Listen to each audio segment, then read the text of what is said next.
스페인의 땅 팔로스 데라 프론테라는 땅의 끝으로 불리웁니다. 이 땅의 끝에 있는 큰 바위에 이러한 글이 써 있다고 합니다. 이제는 끝입니다. 이 너머에는 아무것도 없습니다. 이제는 끝입니다. 1492년 한 사람이 그 앞에 서 있습니다. 그가 말합니다. 여기에 쓰여진 글은 사실이 아닙니다. 여기가 끝이 아닙니다. 이 너머에 드넓은 세계가 있습니다. 라고 이야기를 했습니다. 그러면서 자신을 따르는 사람을 이끌고 1492년 8월 3일 세척의 배를 이끌고 팔로스 데라 프론테라 항구를 출발하게 됩니다. 그 사람이 크리스토퍼 콜럼버스라는 사람이죠. 15세기 말 유럽의 남부는 두 차례에 걸친 커다란 지진으로 인해서 힘들었습니다. 뿐만 아니라 그 당시 유럽을 뒤덮고 있었던 콜레라나 패스트가 휩쓸고 다녔습니다. 그로 인해서 유럽인들은 절망 가운데 있었죠. 그럴 때에 그런 절망의 상황 가운데서 땅끝이라는 곳에서 바다 너머에 소망을 보며 배를 띄웠던 콜럼버스, 그러면서 그 사람이 그가 보았던 소망대로 신대륙을 발견하게 됩니다. 자, 소망을 본다는 것이 얼마나 중요한지 몰라요.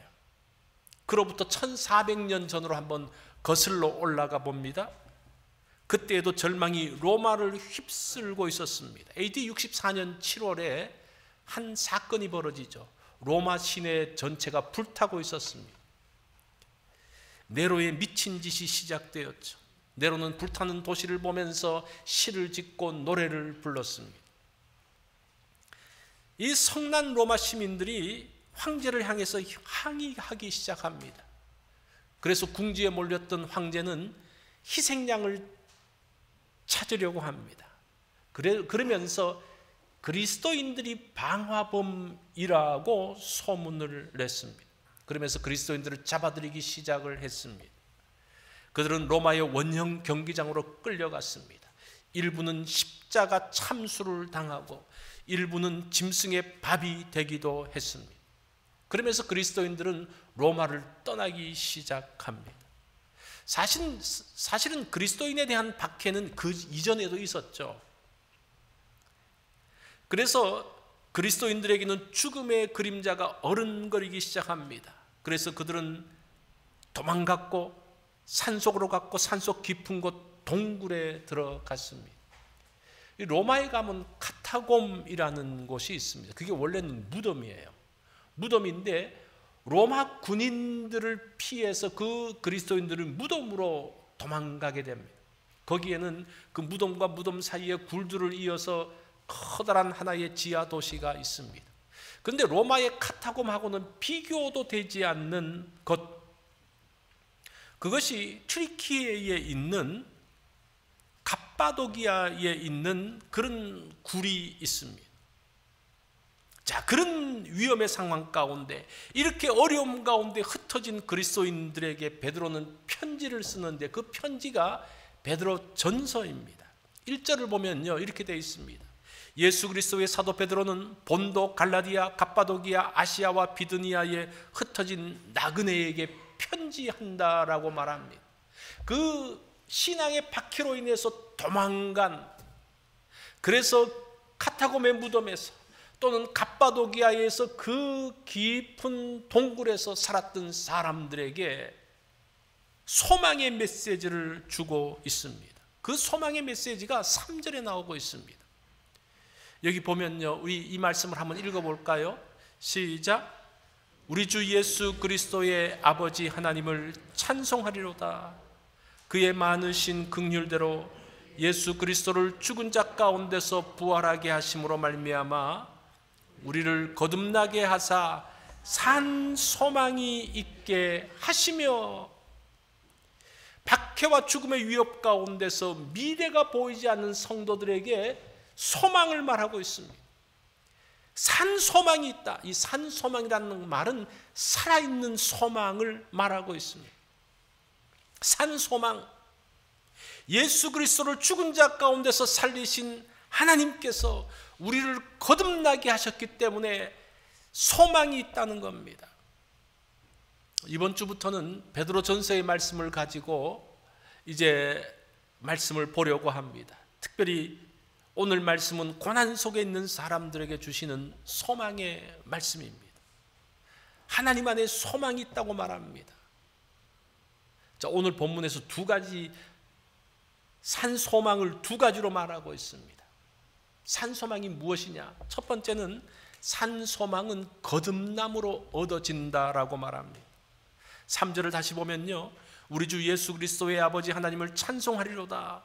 그의 많으신 긍휼대로 예수 그리스도를 죽은 자 가운데서 부활하게 하심으로 말미암아 우리를 거듭나게 하사 산 소망이 있게 하시며, 산 소망을 주신 하나님을 지금 소개하고 있어요.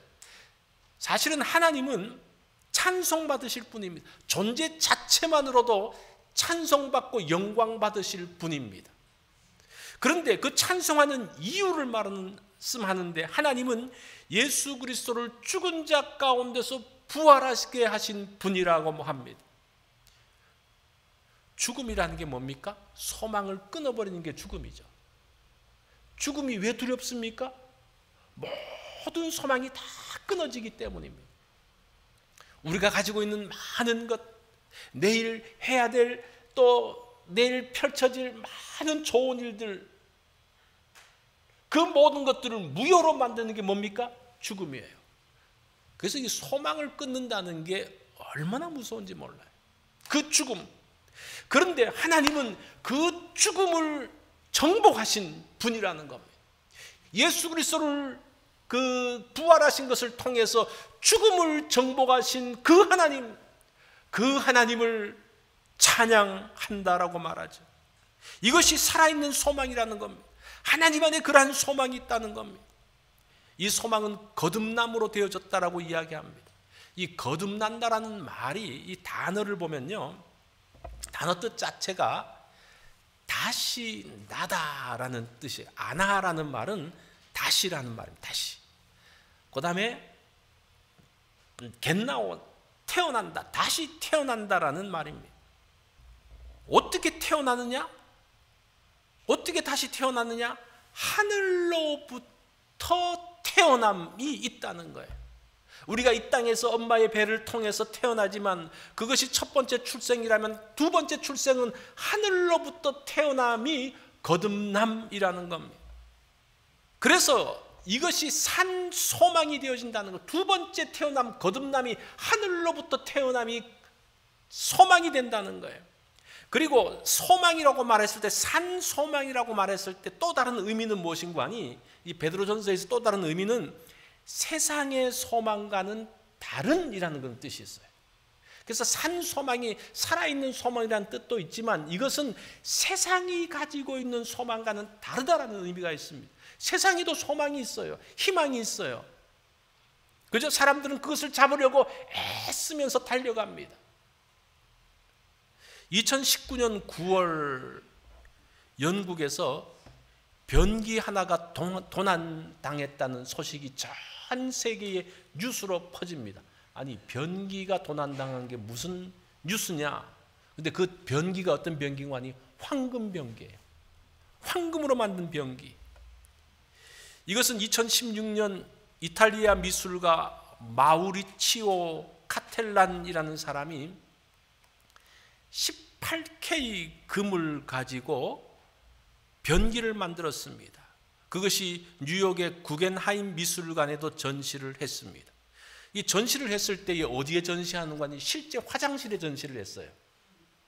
그래서 이제 거기서 화장실을 하고 실제 볼일을 보게 했습니다. 사람들로 하여금. 그런데 너무 오래 앉아 있을까 봐 제한 시간을 3분으로 줬어요. 그래서 이제 들어가서 3분 되면 나오고 그래서 몇 명이 이 변기를 사용했는가 하니 10만 명이 변기를 사용했다고 합니다. 거기서 뭐 볼일 보기도 하고 뭐 앉아 보기도 하고 뭐 하여튼 다 했겠죠. 그 후에 황금병기는 영국으로 다시 건너가서 처칠의 생가인 블레넘 궁전에 전시됐다가 새벽에 저 자체가 없어져 버린 거예요. 그리고 용의자를 이틀 만에 잡았는데, 범인은 잡았는데 병기가 없어진 거예요. 찾을 수가 없는 거예요.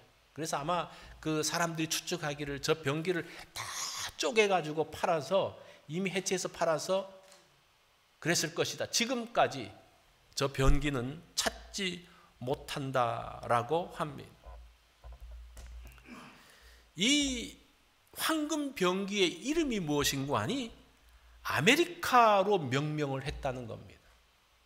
이 황금 병기는 경제의 불균형, 부의 세습, 그리고 아메리칸 드림의 허상을 풍자하고 조롱하기 위한 작품이라고 말합니다. 이제 병기 이름이 아메리카예요. 미국이라는 그런 아주 좀 조롱 섞인 그런 거였죠. 아메리칸 드림이 뭡니까? 우리가 아메리칸 드림 그러는데 이게 무엇인가 하니 단순해요. 돈 많이 벌어서 꿈을 이루는 겁니다. 이게 미국 땅에 오면 돈 많이 벌 수 있어. 돈 많이 벌어서 자동차도 사고 집도 사고, 집도 더 좋고 멋있는 집을 사서 화려하게 꾸미는 것이 꿈이다. 너희들은 미국에 오면 그 꿈을 이룰 수 있다. 그러면서 화장실까지 황금 병기로 놓을 수 있다. 이게 이제 아메리칸 드림의 극치를 이야기하는, 이 탐욕의 극치를 이야기하는 거예요.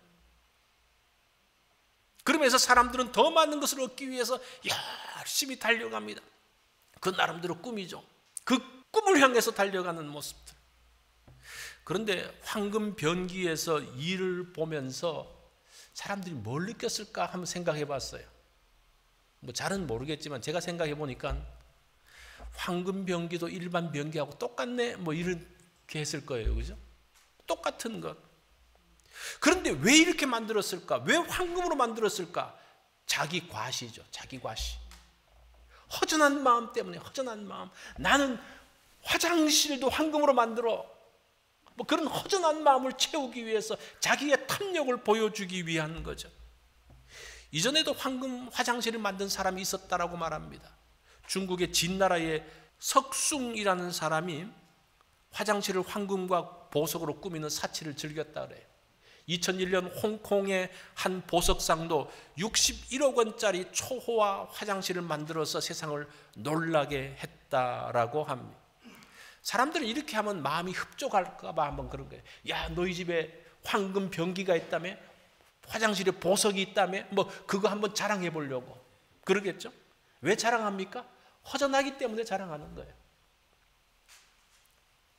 이것들은 시간이 지나면서 다 허전해지고 없어지는, 이게 죽은 소망이라는 거예요. 죽은 소망.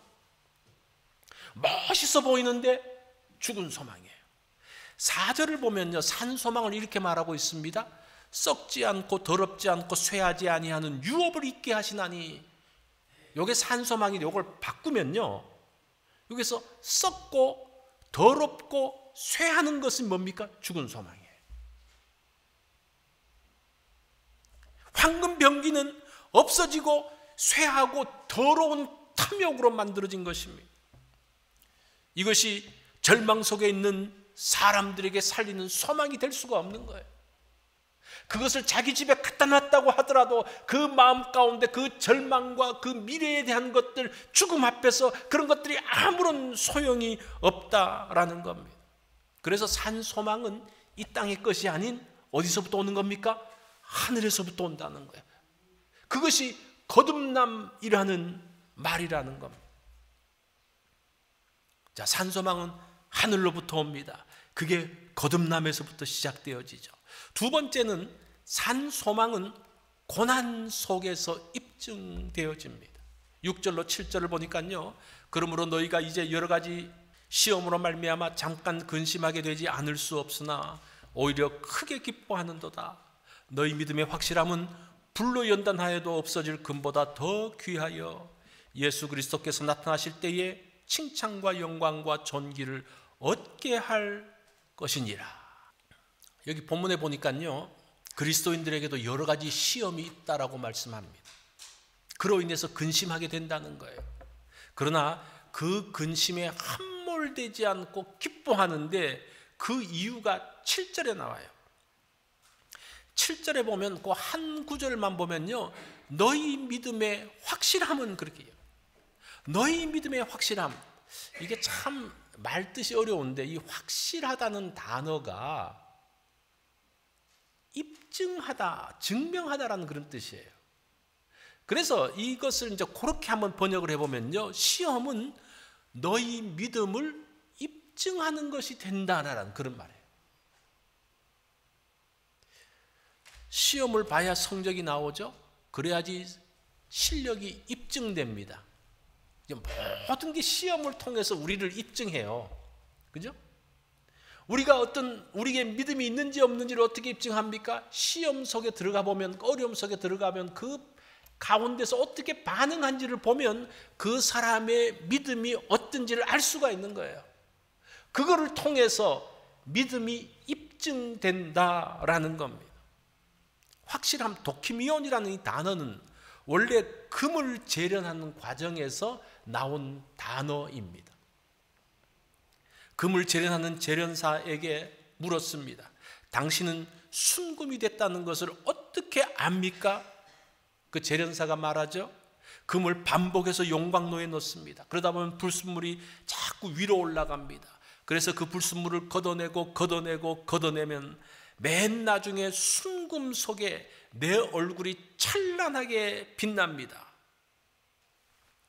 순금이 아니면 얼굴 모습이 찌그러지거나 이상하게 보인다는 겁니다.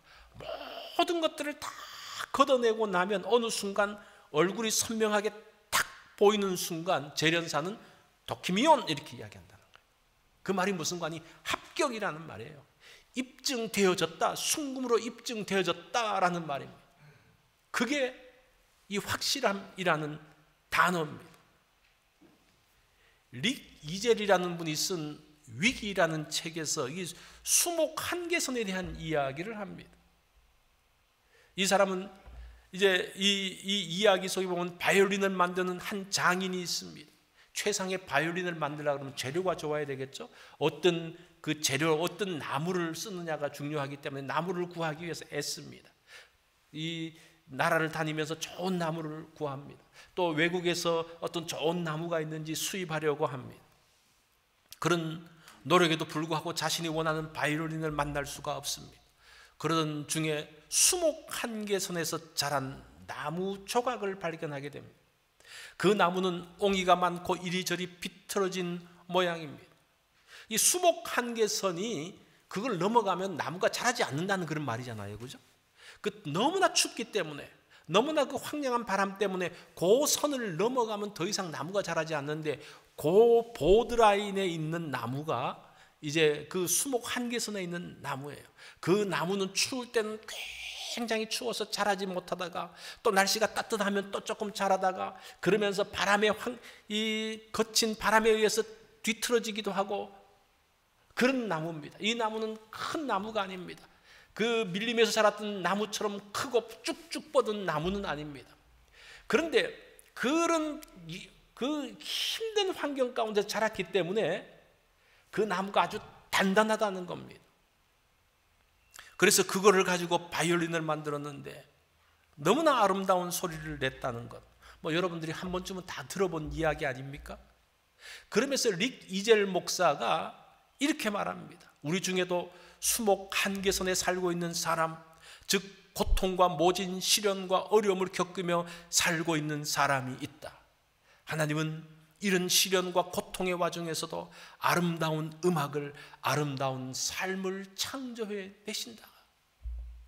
결국은 우리의 그 모든 어려운 상황 가운데서, 고난 가운데서 우리를 만들어가는 거예요. 그 가운데서 나오는 아름다운 음악, 그 어려운 과정을 겪은 분들의 그 간증을 들어보면요, 너무나 감동적이잖아요. 정말 음악과 같은. 그냥 잘 먹고 잘 산 사람이 지금도 잘 사는 거 별로 감동이 없어요. 그런데 정말 고난을 통과하는 사람들이 우리의 마음에 감동을 주고, 그걸 보면서 우리가 힘을 얻고 용기를 얻는 것을 볼 수가 있습니다. 그것이 7절의 말씀이에요. 7절. 너희 믿음의 확실함은 불로 연단하여도 없어질 금보다 더 귀하여 예수 그리스도께서 나타나실 때에 칭찬과 영광과 존귀를 얻게 할 것이다. 금은 불을 통과하면서 증명되고, 사람은, 우리의 믿음은 예수님 앞에서 증명된다는 거예요. 무엇으로? 칭찬과 영광과 존귀를 얻는 그 상황에서 우리의 믿음이 증명된다는 겁니다. 8절 말씀을 보면 뭐라고 말합니까? 믿음의 결국 곧 영혼의 구원을 받음이라. 그 믿음이 영혼의 구원을 이룬다는 겁니다. 이게 영혼이라는 단어를 보면 이게 푸시케라는 말이에요. 이게 푸시케라는 말이 soul이라는 거예요. soul 또는 life라는 말입니다. 이게 이제 푸뉴마라는 단어를 쓰지 않아요. 이게 그냥 영이라는 단어를 쓰지 않고 영혼, 우리의 soul. 이 사실은 이 푸시케라는 말은 우리 인생 전체를 이야기하는 거예요. 인생 전체. 영혼의 구원은 죽고 난 다음에 천국 가는 것도 포함되어지지만, 이 단어를 쓰는 것을 보면요, 이것이 이 땅의 삶까지 포함하는 것을 이야기하는 거예요. 그래서 이게 베드로가 이 단어의 용어를 그렇게 쓴 것이 아주 중요한 의미가 있다는 겁니다. 구원의 은혜는 천국에서의 풍성함뿐만 아니라 이 땅에 살면서도 풍성한 삶을 누리게 한다. 그것이 산 소망이라는 겁니다. 그것이 영혼의 구원을 받는 것이라는 겁니다. 모리와 함께한 화요일이라는 책이 있습니다. 이 책의 주인공은 모리 슈워츠 교수와 그의 제자 미치 앨범입니다. 이 모리는 브랜다이스 대학의 교수로서 이제 있다가 노년에는 뉴게릭 병에 걸립니다. 이 뉴게릭 병을 알잖아요. 몸의 근육이 굳는. 그러면서 마지막에는 심장까지 이제 굳으면서 죽게 되어지는 병입니다. 그래서 그 은사인 모리 교수가 병원에 입원하고 있을 때 이 수제자였던 미치 앨범이 화요일마다 찾아가는 거예요. 찾아가서 대화를 하는 겁니다. 인생의 마지막 길을 가는 교수와 제자와의 대화의 내용입니다. 그 많은 대화의 내용을 정리해서 낸 책이 바로 모리와 함께한 화요일이라는 책이에요. 그런데 여기서 많은 내용들이 있지만 그 마지막에 이런 말이 나옵니다. 어떻게 죽어야 할지를 알면 어떻게 살아야 할지도 알 수 있다라고 이야기해요. 그렇죠? 우리의 마지막이 어떤 것을 알면요, 우리가 지금 어떻게 살아야 되는 것을 알 수가 있는 거죠. 우리의 마지막이 어떤가요? 우리가 이 땅에서 어떻게 살아야 하는가? 그게 9절이에요. 아까 봤던 믿음의 결국 곧 영혼의 구원이라는 겁니다. 우리의 마지막이 구원의 영광 속에서 천국에 입성한다면, 자, 그것이 우리의 미래라면 우리가 어떻게 살아야 될까요? 답은 정확하게 나오는 거예요. 우리가 미래를 잘못 그려서 잘못 사는 거지, 미래를 정확하게 한다면요, 우리의 삶도 정확해지는 거예요. 명확해지는 거예요. 이것이 믿음의 구원이고 영혼의 구원입니다. 우리 생애가 믿음 속에서 풍성함을 누리는 것, 그것이 살아있는 소망이 되어지는 거예요. 천국의 풍성함이 이 땅에 우리의 삶 가운데서도 동일하게 풍성함으로 만들어지는 거예요. 그게 동일하지 않기 때문에, 그 소망과 미래의 소망과 우리의 삶이 같지 않기 때문에 문제가 되어지는 것이지, 만약에 거기에 포커스를 맞춘다면 우리의 이 땅에서의 삶도 풍요함이 된다는 겁니다. 우리의 다양한 삶의 현장에서, 고난의 삶의 현장에서 이렇게 살아있는 소망을 보며, 산 소망을 보며 나아가는 우리 모든 성도님들이 되어지기를 바랍니다.